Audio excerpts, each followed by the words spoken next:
Yeah, we can ask Mary Kay about this. Mary Kay is brought to us by A Home for the Holidays. Gift big this year with the Home for the Holidays raffle. You have a chance to win a beautiful new custom home or a cash prize this holiday season and help make wishes come true for Make-A-Wish kids with critical illnesses. Raffle proceeds benefit Make-A-Wish OKI, which has granted over 22,000 wishes to children facing critical illnesses across the Ohio, Kentucky, and Indiana region since 1983. This year's house is a custom-built ranch by Petros Homes and has 3 bedrooms, 2.5 baths, and a 3-car garage. One lucky winner will be announced on Christmas Eve, so get your $100 ticket now. Just visit ahomefortheholidays.org to buy your tickets. That's ahomefortheholidays.org. Terms and conditions apply. Hey, Mary Kay, how are you? I'm doing great, guys. How you doing? The tree. I love the tree. Yeah. 'Tis the season.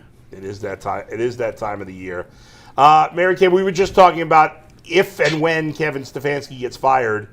Jason's highly convinced he's going to get another head coaching job right away. If he wants it. He may not want it. Okay. Well, but you think he will right away. I think he'll be in the mix, yes. I'm not as convinced. I think he's in the minority here. What do you think? I think he would probably be pretty sought after. I have heard some rumblings. I had, a couple people asking me during that Titans game about him, not decision makers necessarily, but I do think there were some little rumblings going on just about the Tennessee job. And then I've heard things about perhaps maybe the Giants job that perhaps they would be interested. But I think the key here is who's got the quarterback. Kevin will be successful when he has a quarterback, either here or elsewhere. It all comes down to the quarterback. So if the Cleveland Browns have a good quarterback over the next few years, then he'll be a successful head coach. If he goes somewhere where he's in quarterback heck all over again, then it will be tough for him. And now, you say if he has a quarterback, does that mean that he's a guy that he would have to have an established quarterback, or do you think he's just not at the top of the food chain in developing young talent and cultivating young talent? Does that mean he has to go to a place where they have an established quarterback who is a seasoned veteran, or what are your thoughts on whether it's a young quarterback or not? No, it doesn't have to be a seasoned veteran or an established quarterback. It just has to be a quarterback who's capable of winning early on for the most part. I mean, what you really want to avoid is going to a place where there just isn't going to be an answer at quarterback for a while. Now, maybe Jackson Dart is the answer for the New York Giants. Maybe Cam Ward is going to get things turned around and he's going to be the answer. So would be okay in those situations. But any head coach is really only going to be as good as the quarterback play that he's going to get, unless there's just some extenuating circumstance and you've got some kind of really crazy dominant defense that's taking it away at an alarming rate. You can get by with that sometimes. But for the most part, you have to have a good quarterback to be successful. I do think Kevin can develop young quarterbacks, and I think we'll know more about that by the end of this season. How is Shedeur coming along? And, the only thing about with the Shedeur situation is I still think that by the time you get to the end of this season, it's going to be hard to be 100% certain that he can be your guy. And where are you at on that? Because I know for once you said that 7 games isn't enough, and then I think I heard you recently say like you would be more comfortable going with him as the 2026 starter. Where do you currently sit? Obviously, he's got 4 starts, 2 good, 2 bad.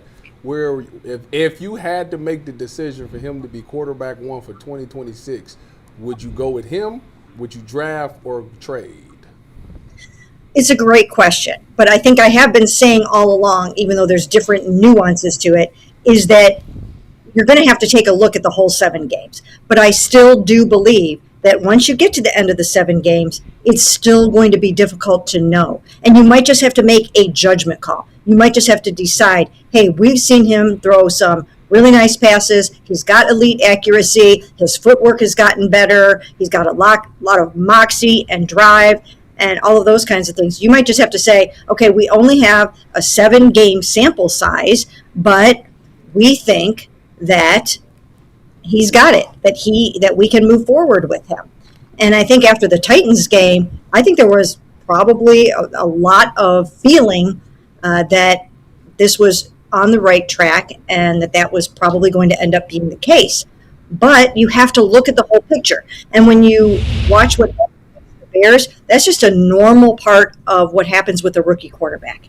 You're going to take a couple steps forward, and then you're going to take a couple steps back. But what you want to see is continued growth. And if they get to the end of the season and they see that he has developed and he's still on that upswing, on the upward trajectory, then they're going to have a conversation with themselves after the season and decide, can he be the guy? I don't know yet if he can be the guy. I don't know yet. And I do think that 7 games, you're going to you might just have to take a risk if you think he can be.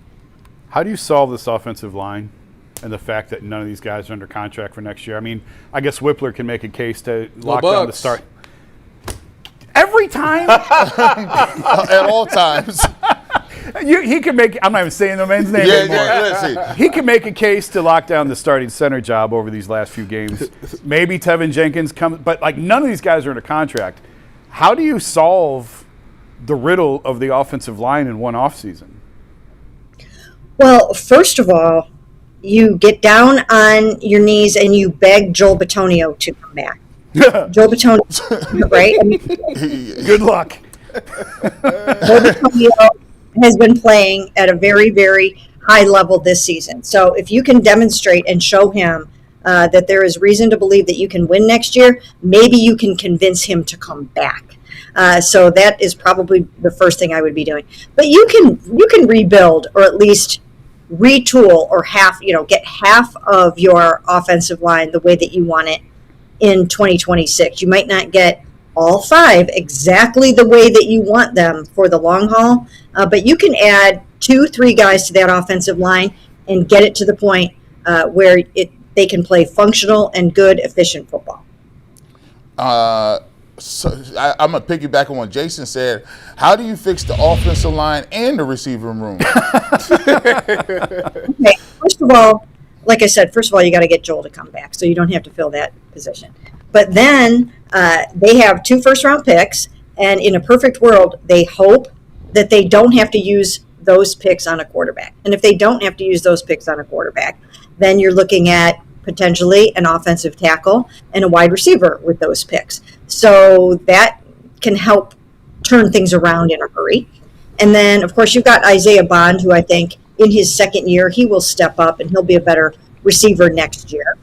And then in terms of free agency, I mean, you can always buy some players. You can always do that. They will be in decent cap shape. I think they'll head into free agency with something like $45 million, something in that neighborhood, and they will be able to buy themselves a few players. So, I mean, you can turn things around in 1 year on the offensive line. We've seen other teams do it this year, really rebuild their offensive lines in one season. So it can be done.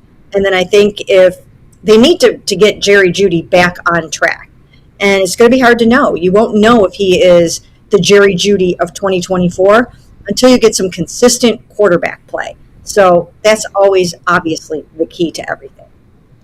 Mary Kay, we appreciate the time. Thank you, as always, for joining us, and we'll talk to you next week. Sounds good. Thanks, guys.